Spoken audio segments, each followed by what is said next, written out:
청와대를 온전히 국민께 개방하여 돌려드리는 측면을 고려하면 용산 국방부 청사 이전 결정을 신속히 내리고 추진하는 것이 옳다고 판단됩니다. 새 정부 출범까지 얼마 남지 않은 촉박한 시일 안에 국방부와 합참, 대통령 집무실과 비서실 등 보좌기구, 경호처 등을 이전하겠다는 계획은 무리한 면이 있어 보입니다.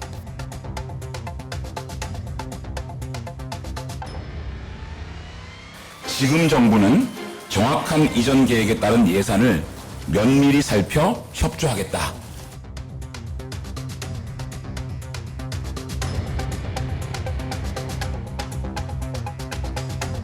원만하게 잘 협의해 나가고 있고요.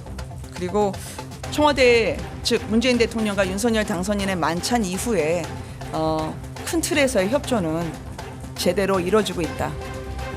그렇게 믿고 있다 말씀드립니다.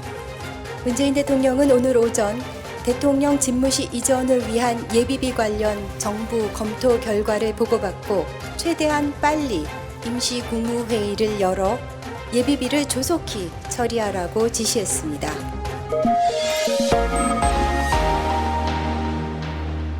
오늘 여의도 사사건건은 최재성 전 청와대 정무수석 그리고 김영우 전 국민의힘 의원 두 분 모시고 이야기 나누겠습니다. 자, 어서 오십시오. 안녕하세요. 안녕하세요. 집무실 이전 관련 영상이 나갔는데 현안 이야기 앞서서 출마 선언 언제 하세요, 경기도지사? 저는 금주 안에 좀 정리를 할 생각입니다. 지금 목요일이 아마 마감이죠? 그러면 오늘이 화요일이니까 내일 모레인데. 공식 선언은 내일 하실 계획입니까? 준비는 어떻게 하고 계세요? 하여튼 내일 모레 양일간에 결정을 해서 정리를 할까 합니다. 방침이 아직 굳어진 상태도 방침이 아니고요. 제 결정이죠. 그러니까 결정은. 네. 알겠습니다. 네. 국민의힘은 내일 마감이잖아요. 더 급한데? 네. 준비를 좀 저 하고 말씀하시는 겁니까? 네. 네, 저도 이른 시간 안에 제 결심을 말씀드리겠습니다.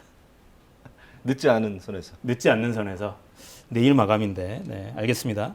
말을 아끼시네요. 네, 현안으로 들어가죠. 집무실 이전 예비비 관련해서 내일 이제 임시국무회의에 상정이 될 것 같죠? 일단 인수위에서는 496억 요구했는데 그거에는 좀 못 미칠 것 같고요. 아마 360억 원 안팎이 될 것 같습니다. 이게 요청한 금액보다 좀 줄어든 액수를 올리는 거, 이건 어떻게 좀 해석을 해야 될까요? 우선 490억 원을 올린 것 자체가 굉장히 주먹구구식이었죠. 기재부에서 보고한 바가 없거든요. 그래서 그 전에 이제 부처 이전 비용이 얼마나 들었느냐 해서 얼마 들었다고 하니까 평당 이렇게 계산을 해가지고 어림잡아 한 겁니다. 그래서 그걸 좀 따져보니 적정 액수가 아니다 이렇게 이제 판단을 한 것 같고요. 또 이제 연쇄 이동 비용은 그 중에서 특히 군과 관련된 부분, 이 부분은 좀 아직까지도 안보 공백이라든가 또 현재 이제 군 통수권자인 문 대통령 입장에서는 그것은 좀 바람직하지 않다고 본 것이죠. 그러니까 9일 자정까지는 통수권자는 문 대통령인데 이 통수권 이 기간 안에 뭔가 문제가 생기면 책임은 결국 현 대통령이 져야 하니까. 우리가 이제 흔히 이사를 갈 때는 그 이사 갈 집에 살고 있는 사람들이 딴 집으로 이사를 가야 이제 우리가 이사를 갈 수 있는데, 그렇죠. 예, 지금 청와대와 이제 민주당이 하는 얘기는 국방부가 옆에 이제 합참으로 이사를 가야 됩니다. 그리고 합참 일부가 또 다른 곳으로 이전을 해야 되는데 그 비용은 지금 대주지 않겠다는 거거든요. 그게 한 118억 원인데 그렇게 보면은 지금 윤석열 당선인이 취임 전에 국방부로 청와대 집무실을 옮기는 거, 대통령 집무실을 옮기는 거는 차질을 빚게 됐다. 근데 이제 이런 일이 생기는 그 근저에는 역시 팽팽한 그 긴장감이라 그럴까요? 갈등이 있죠. 문재인 대통령하고 윤석열 당선인이 만나는 회동도 어렵게 성사됐지만 문재인 대통령이 이 집무실 이전과 관련해서는 예산을 면밀히 검토하고 협조하겠다고 그랬는데 결국은 이제 안보 공백이라는 이유로 원활한 협조는 이루어지지 않는 것 같습니다.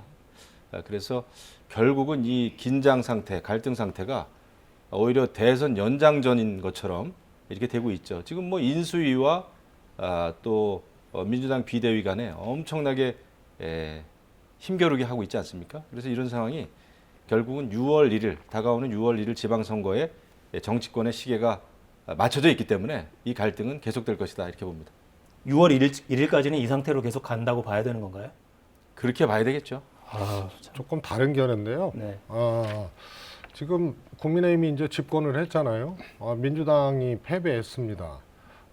민주당 입장에서 지방선거를 앞두고 이렇게 소위 말해서 이제 집무실 관련된 문제나 등 여러 가지 문제를 가지고 의도적으로 각을 세워서 과연 지방선거에 도움이 될까 이런 건 한번 생각을 좀 해볼 필요가 있을 것 같습니다. 저는 도움이 안 된다고 보거든요.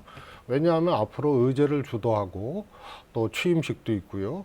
취임 후에 22일 만에 이제 지방선거를 치러야 되는데 현재 저는 15% 미만에서 앞서고 있는 민주당 후보들이 있잖아요. 특히 광역자치단체. 매우 위험하다고 보는 입장입니다. 2008년도로 거슬러 올라가 보면 MB 대통령 집권하고 한 달 반 만에 총선 치렀는데요. 한명숙 총리, 김근태 전 장관님 전부 다 민주당 좋은 지역구에서 25%씩 막 앞서던 것이 3, 4주 만에 그냥 역전됐거든요. 아무래도 새 정부에 힘을 좀 실어주자. 그렇습니다. 이런 그런 지금 현재 아주 특이하게 윤석열 당선인에 대한 기대치가 역대 최저인데 그럼에도 불구하고 앞으로 의제 주도를 할 수 있는 것 또 일종의 국민의 좀 어떻게 보면 이 새 정권에 힘을 주는 이런 이제 흐름을 다시 가져나갈 수 있을 가능성이 큽니다. 그래서 이것이 발목 잡기라든가 또 어떻게 보면 딴죽 걸기라든가 방해하는 이런 걸로 민주당이 비춰지는 것이 민주당한테 크게 도움이 되질 않아요. 그런데 저거는 도저히 대통령으로서 또 현 정부로서 좀 할 수 없는 일을 저렇게 밀어붙이기 때문에 저 정도로 양보를 하고 저 정도로 협조를 하는 그런 것이지 그것을 선거하고 연관시키는 것은 민주당한테 꼭 좋은 전략만은 아닌 겁니다.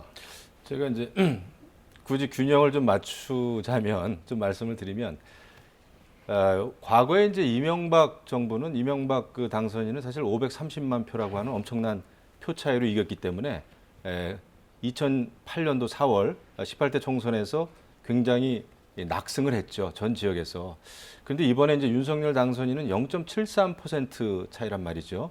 그렇기 때문에 지금 민주당에서는 정서적으로 또 심리적으로 이 대선에서 졌다 하는 것을 좀 받아들이기 어려운 분위기인 것 같습니다. 제가 볼 때. 그렇기 때문에 결국은 대선의 참패에 책임을 지고 물러났던 송영길 전 민주당 대표가 다시 서울시장 후보로 지금 나섰잖아요. 그리고 또 윤호중 원내대표는 다시 또 민주당의 비대위원장을 맡고 있습니다. 과거 같으면은 대선에서 졌고 그 진 책임을 가지고 물러나면은 이렇게 비대위원장이나 다시 큰 선거에 대표 주자로 나오기가 어렵겠죠. 그런데 제가 볼 때 너무 근소한 차이로 졌기 때문에 결국 다가오는 6월 1일 지방선거에서 서력을 해야 된다, 서력을 하겠다라고 하는 민주당의 그 강한 의지가 반영된 게 아닌가. 그것 때문에 지금 결과적으로 인수인계가 원활하게 이루어지지 않는다. 물론 윤석열 당선인이 대통령 집무실을 이전하겠다고 하는 그것도 날짜를 5월 10일로 딱 못 박아가지고 그런 것은 상당히 좀 과도한 측면이 있어요. 조금 몰아붙이는 측면이 있습니다. 그러니까 이제 민주당 특히 문재인 대통령에게는 조금 빌미를 줬죠, 사실. 그것 때문에 그 원활한 지금 인수인계가 지금 이루어지지 않고 있다. 그러나 역시 이 정치적으로 우리가 분석을 해보면 6월 1일 지방선거에서 승기를 잡아야 되겠다라고 하는 그 양쪽의 입장이 팽팽한 것 같아요. 네. 사실 그 이제 집무실 문제하고 다른 좀 갈등 현안들 있잖아요. 요거하고는 조금 좀 구분해 볼 필요가 있고요. 인사 문제라든지 인사 문제라든지 또 MB 대통령 사면 문제라든지 보통은 자연스럽게 형성된 갈등이나 쟁점들이 아니고요.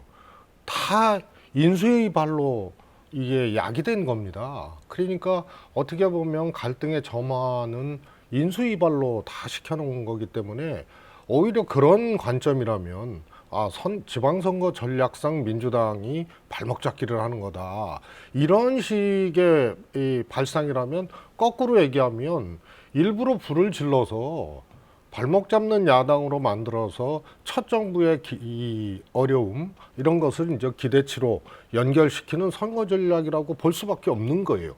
왜냐하면 민주당 발로 공격하고 민주당 발로 야기된 이 의제들이나 현안들이 없습니다. 전부 인수위 발로 야기된 거거든요. 그래서 이 점이 굉장히 좀 특징적인 거다. 그래서 점령군과 같다. 그래서 너무 이 공격적이고 거칠다. 이제 이런 이제 문제 제기를 하는 것이죠. 근데 지금 특이한 점이 하나 있어요. 왜냐하면은 문재인 대통령 완전히 지금 임기 말인데도 불구하고 지지율이 정책 수행에 대해서 긍정적인 평가가 40%를 넘고 있습니다. 과거 역대 대통령하고는 좀 다른 양상이에요. 근데 왜 이렇게 됐느냐? 사실 87년, 그러니까 직선제 대통령 선거 이후에 여태까지 보면은 그 한 진영에서는 거의 한 10년 정도 집권을 했어요. 그런데 문재인 대통령 개인의 지지율은 이렇게 높은 데 비해서 5년 만에 지금 정권을 뺏겼단 말이죠. 그렇기 때문에 지금 그 청와대 민주당은 이 정권을 뺏긴 거에 대해서 대통령 지지율은 높고 그런 상황. 그러니까 아직까지 세력 균형이 깨지지 않은 상태이기 때문에 지금 굉장히 갈등이 첨예한 것 같아요. 그런데 제가 볼 때도 문재인 대통령의 지지율이 높은 이유도 있어요. 사실은 인기 없는 국익을 위해서라면 필요한 정책을 좀 폈어야 되는데 그거보다는 어떤 자기 진영에 있는 국민들이나 그 세력에게는 좋은 일을 많이 하신 것 같아요. 그래서 그 탄탄한 지지율이 계속 유지된 게 아닌가. 이게 묘해요. 대통령 지지율은 높은데 정권은 뺏겼습니다. 이런 상황에서 지금 인수인계를 해야 되는 상황이에요. 그러다 보니까 새 정부, 들어서는 정부하고 이 세력 균형, 아직까지도 갈등 상황이 지속되고 있다. 뭐 큰 차원에서는 그런 해석도 좀 가능한 것 같아요. 네. 하여튼 상대방이 더 유리하고 상대방이 더 세다는 매우 드문 지금 주장을 저와 김용훈 의원이 하고 있는 것 같습니다. 그러니까 그걸 봐도 선거가 아직 안 끝난 것 같기도 하고 선거가 다가오는구나 싶기도 하고. 네. 자, 현안 이야기 좀 넘어가 보죠. 한덕수 총리 후보자 아직 검증이 본격적으로 불이 붙진 않았는데 벌써부터 김앤장 법률사무소 고문으로 일하면서 거액 받은 사실 등 논란이 불거지고 있습니다. 영상 보시죠.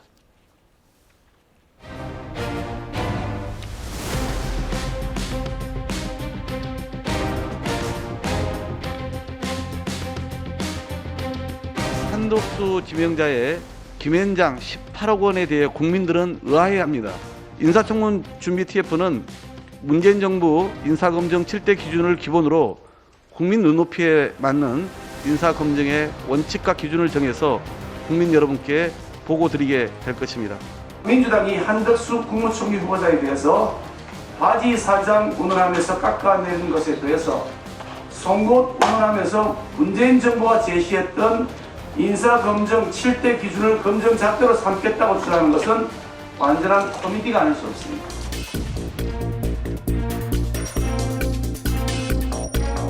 우리가 자료를 명확하게 사실에 기초를 해가지고 잘 만들어가지고 국회에 제출을 하면은 그 청문위원들과 그 여러 언론들에서 다 검증을 하시고 질문하시고 토론하시고 할 텐데 그런 과정에서 저는 하나도 숨김없이 다 말씀을 드릴 겁니다.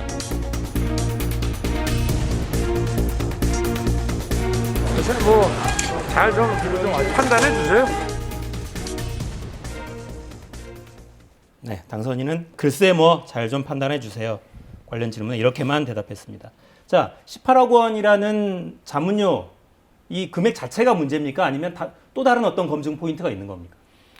우선 이제 론스타 관련된 것이 하나 있고요. 또 기실 이제 이 공직에 있던 분이 공직을 마감하고 다시 또 김앤장으로 가서 또 거액의 이제 자문료를 받은 그 과정에 소위 이제 론스타도 이제 소위 모피아가 작동했다는 그런 이제 지적 아니에요? 의심이고. 그래서 그런 류의 이제 행위들이 뒷받침이 됐는지 이런 것들을 좀 봐야 될 것 같습니다. 네.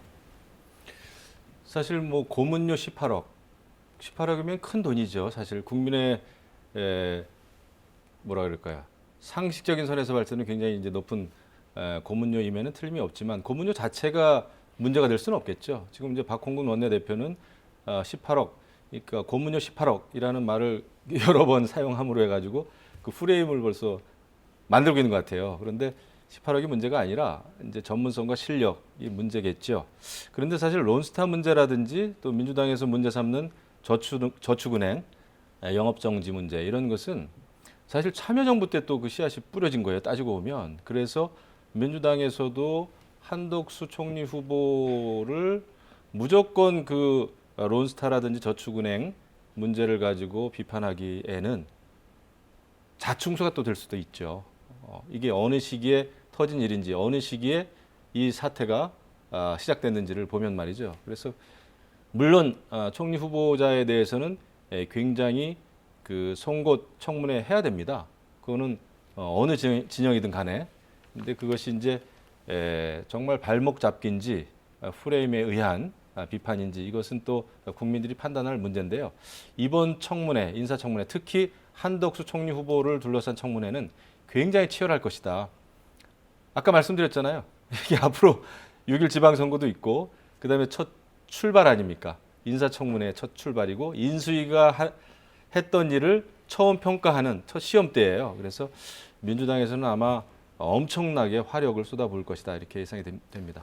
김 의원 방금 발언 중에 김대중 정부, 노무현 정부에서 일했던 인사기 때문에 송곳 검증하는 과정이 자충수가 될 수도 있다. 이런 지적은 어떻게 보십니까? 한덕수 내정자야 사실 이 진보 보수 정권을 넘나들었던 그야말로 한 번도 쉰 적이 없는 그런 분이기 때문에요.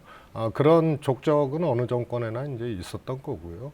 그래서 그것이 자충수가 될 거다 뭐 이렇게 보는 것보다 그냥 있는 그대로 액면 그대로 검증을 할 것이다 이렇게 봐주시는 게 좋을 것 같습니다. 어때요? 전반적으로는 좀 그래도 무난하게 가지 않겠나 이런 전망을 하십니까? 저는 모르겠습니다. 제가 이제 며칠 전에 한덕수 총리 지명자가 내정자가 일종의 그 기자회견을 좀 하지 않았습니까? 지명되는 그 날에. 근데 상당한 그 역시 전문성과 경험과 그 박식함이 드러나더라고요. 그러면서도 선을 넘지 않는. 그래서 역시 그런 그 굉장히 그 좋은 경험. 특히 지금은 평상시가 아니라 위기입니다. 위기.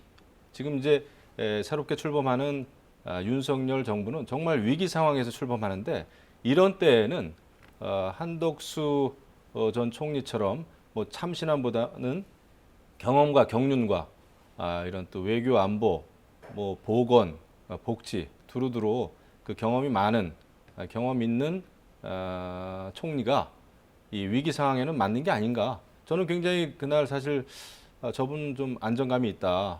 제가 이제 개인적으로 뭐 만나서 이야기도 많이 들은 적이 있습니다만은 저는 좋은 후보라고 생각합니다. 네. 자, 뭐 고위 공직 후보자니까 냉정하게 검증은 반드시 해야죠. 공직을 맡지 않은 기간 동안 어떤 또 활동을 했는지 혹시나 이해충돌 소지는 검증을 해야 될 텐데 그 과정을 정말 발목 잡기로 국민들이 인식할지 필요한 과정으로 견제하는 수단으로 볼지 지켜보겠습니다. 자, 총리만큼 비서실장도 사실 관심이잖아요. 대통령 비서실장 굉장히 중요한 자리죠. 누가 될지 관심인데 장제원 의원은 제발 내 이름 넣어서 기사 좀 쓰지 말아달라고 읍소를 하고 있고.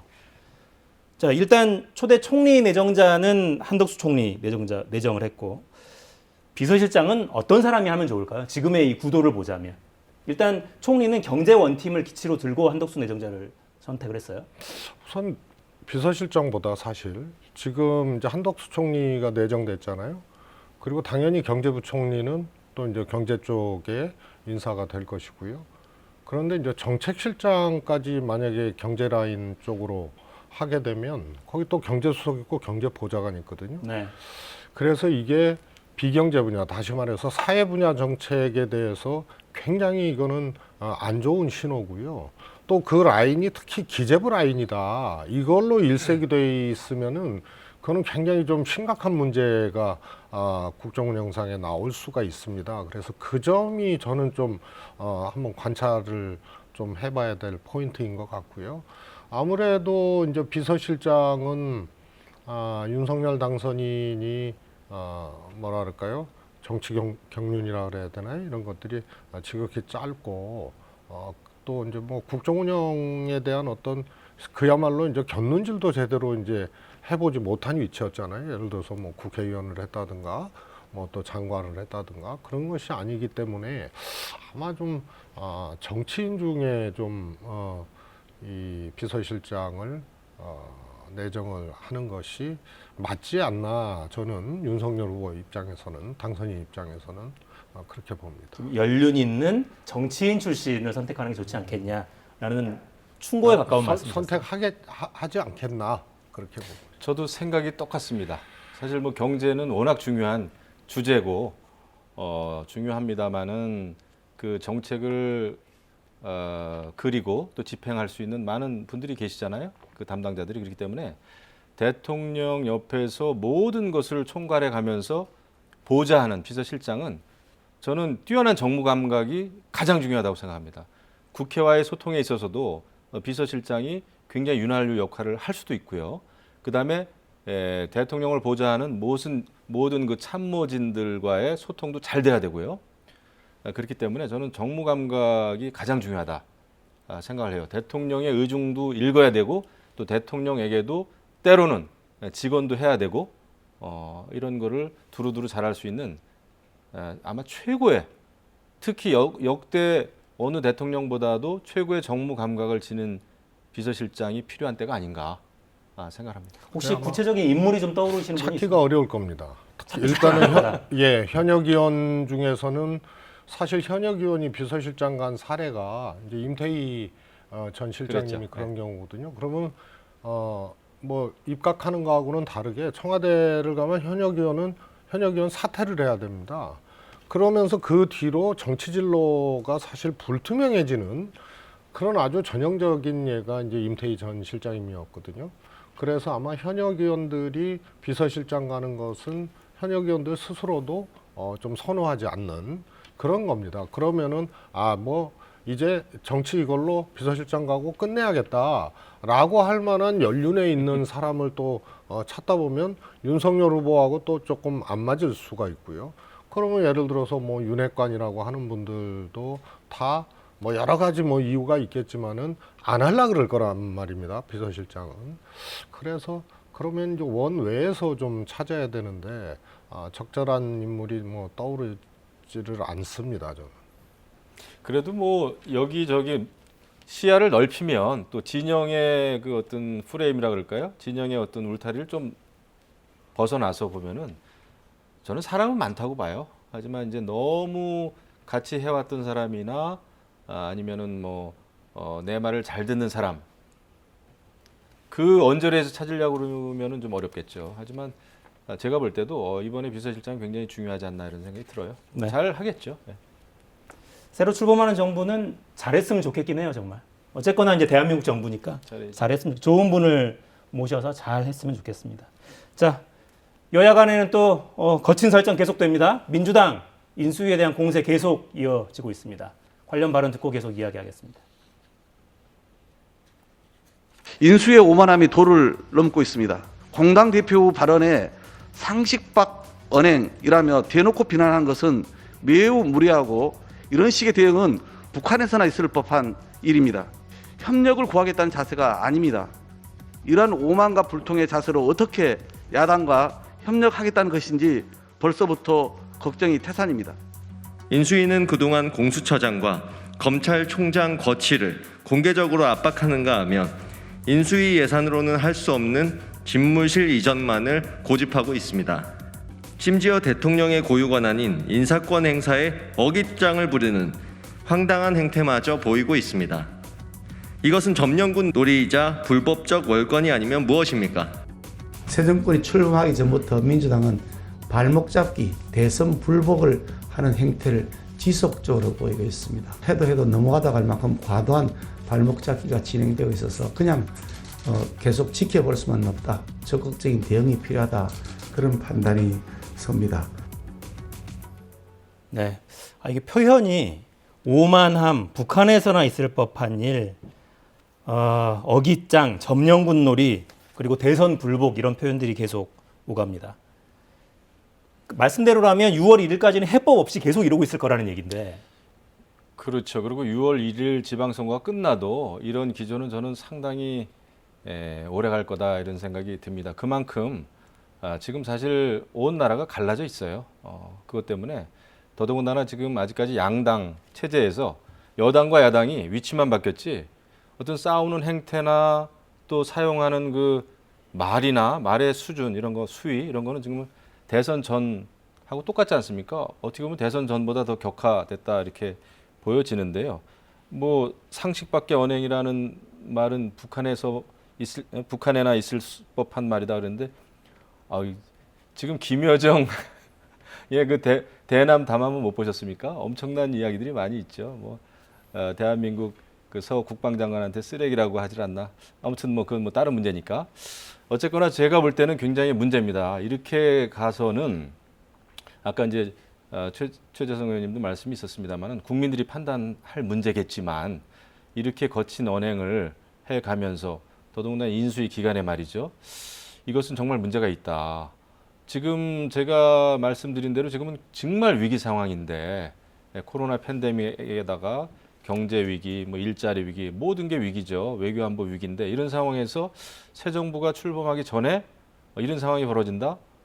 저는 굉장히 심각하다고 봅니다. 더더군다나 지금 대통령이라고 하는 권력만 이양이 됐지 국회 권력 또 시민사회 단체라든지 이 사회 권력이라고 하는 거는 아직도 사실은 솔직히 말씀드리면은 민주당 쪽으로 엄청나게 기울어진 운동장이에요. 아직은. 이런 상황에서 국정 운영을 어떻게 펼까? 아마 그런 차원에서 봤을 때 윤석열 그 인수위 또 새 정부는 정말 각오를 다지지 않으면 쉽지 않다. 말로만 소통 협치 그렇게 가지고 되지 않고요. 뭔가 비상수단을 써야 된다 이렇게 생각을 합니다. 윤석열 당선인 인수위 쪽에 조언을 좀 해주세요. 사실 굉장히 어려운 국면이긴 하거든요. 야당은 172석 엄청난 거대 야당이 지금 버티고 있고 이 상태에서 어떻게 풀어나가야 지금처럼 이렇게 말폭탄이 좀 덜 오가겠습니까? 우선 인수위 자체의 구성이 뭐 야당과의 이 갈등이나 뭐 이런 문제를 떠나서 이게 좀 통일돼 있지 않은 것 같아요. 그러다 보니까 좀 일사불란함이라든가 일관성이라든가 이런 것들이 내적으로 잘 확보되지 않은 느낌이 들어서 좀 걱정이고요. 그래서 인수위는 그야말로 인수를 하는 거지 접수를 하는 게 아니거든요.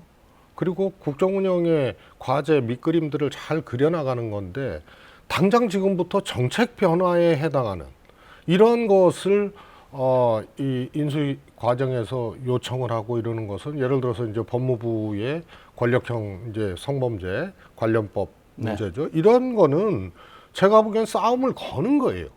그러면 정권을 뺏겼다고 현 정부에서 가져왔던 기조나 정책 방향들을 인수위 기관에 이것에 대해서 변경을 요구하고 이렇게 하는 것은 그것은 온당치가 않은 겁니다. 그래서 느낌이 벌써 내부가 잘 정리가 안 돼 있다.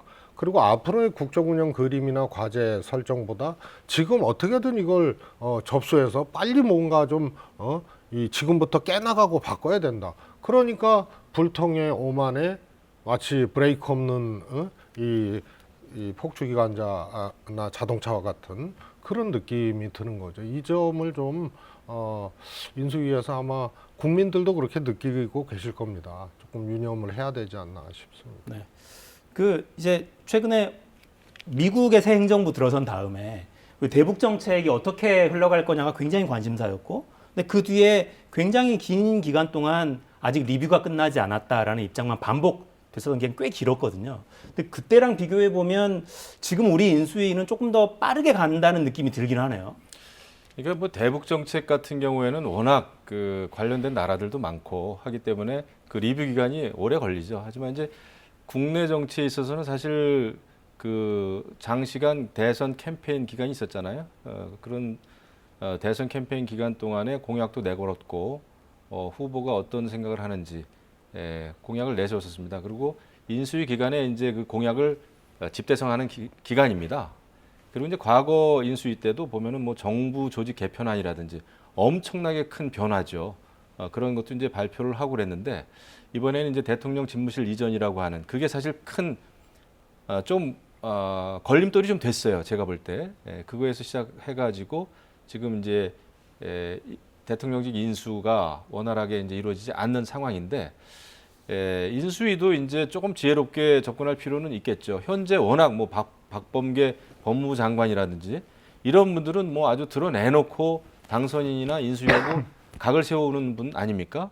이런 상황에서 인수위가 앞으로 새롭게 그리는 그림을 실행하기 위해서는 좀 더 빨리 가기보다는 좀 더 세밀하게 갈 필요도 있겠다라는 생각을 합니다. 이것이 지금 인수위 단계에서부터 지금 이제 야당하고 이렇게 이제 부딪히게 되면은 국정 운영에 있어서 그만큼 부담이 되는 거거든요. 그래서 그런 점은 뭐 민주당이 발목 잡는 것도 문제는 있고 인수위가 또 서두르는 것도 지금 상황에서는 조금 문제가 있지 않나 이런 생각을 좀 해봐요. 양비론 같지만은 뭐 현실이 그렇습니다. 네.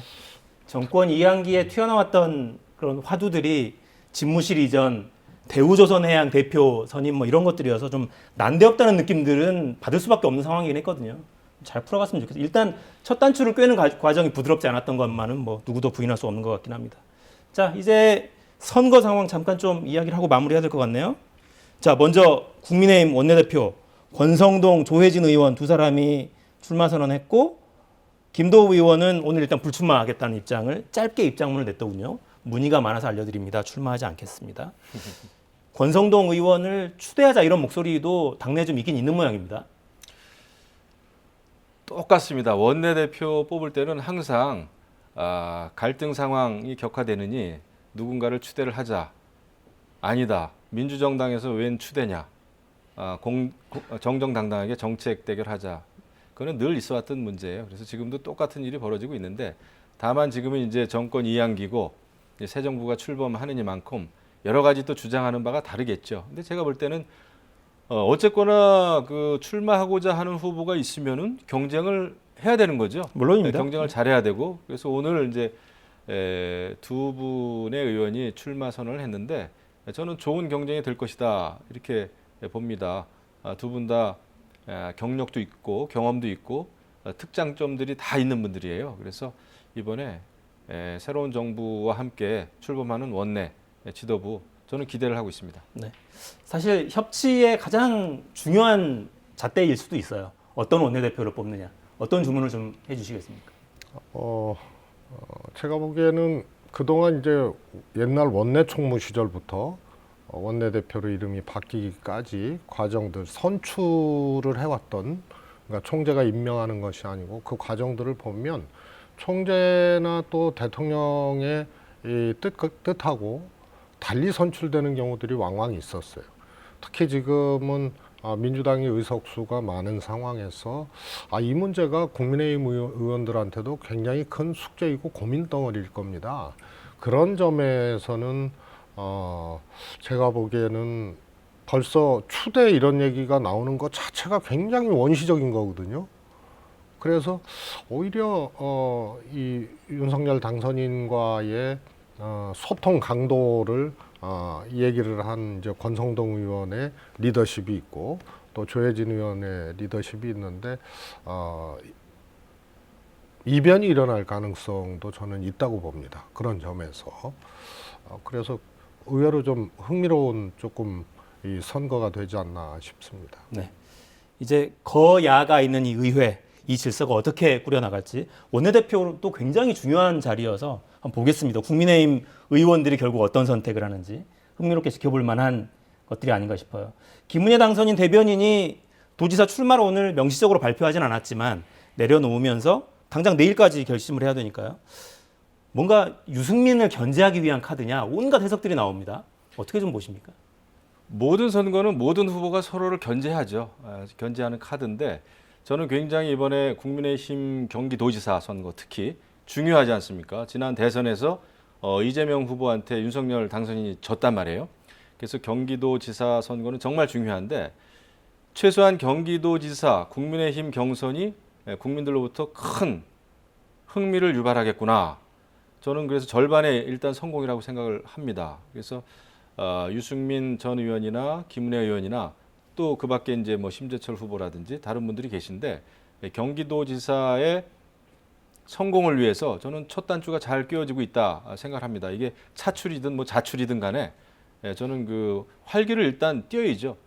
경기도가 지금 서울시보다 17배 면적이 많고요. 그다음에 이제 서울시보다 인구도 많지 않습니까? 네. 이런 상황에서 경기도지사 선거 국민의힘은 사활을 걸어야 될 거예요, 아마. 일단 흥행을 위해서라도 좋은 판이 깔리고 있다라고 보고 계시고, 민주당 쪽은 지금 경선 룰 관련한 이야기들이 좀 오가던데요. 오늘 조정식 의원이 회견도 했고, 이 문제는 좀 어떻게 보고 계세요?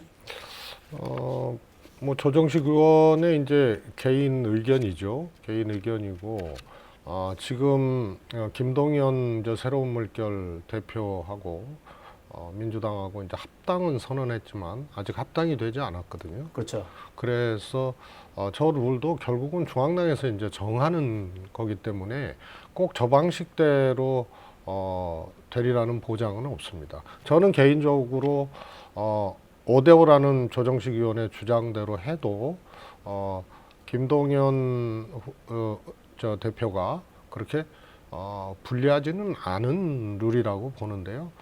그러나 이제 정치적으로 대선 때 또 이재명 후보를 돕고 또 민주당하고 이제 합당을 얘기하면서 들어와서 경기도지사에 도전하는 그런 김동연 후보에게 기존의 정당 소속, 민주당 소속 후보들이 유리할 수 있는 저 룰만을 고집하기는 조금 쉽지 않을 거다 이렇게 보고 있습니다. 네.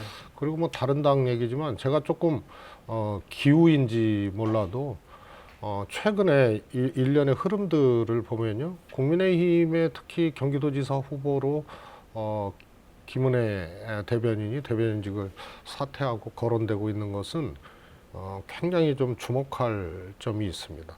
유승민 대표 같은 경우에는 사실 대통령 선거 내내 안 도왔거든요.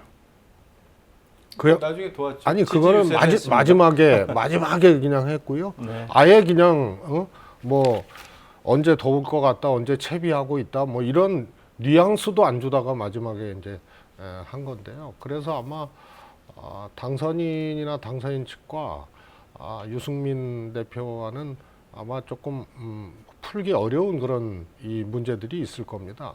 근데 여론조사에서 1등 나오고 있는데 또 누가 봐도 유승민 이 후보가 되면은 정말 뭐 대선 후보급 뭐 경기도지사 선거다 뭐 이런 말도 나오는데, 김은혜 의원이 뛰어든 것은 제가 보기엔 룰을 꼭 그 김은혜 의원이 저는 유승민 의원을 꺾을 정도의 룰이 마련될 가능성이 저는 있다고 봅니다. 룰을 손질해서라도 유승민 의원을 뭐 하여튼 떨어뜨리려는 정해진 거 아니냐. 룰이 없는 거니까요. 그래서 그거를 그냥 여론조사 100%로 할 수는 없는 거거든요. 그러면 유승민 후보가 이기는 거죠.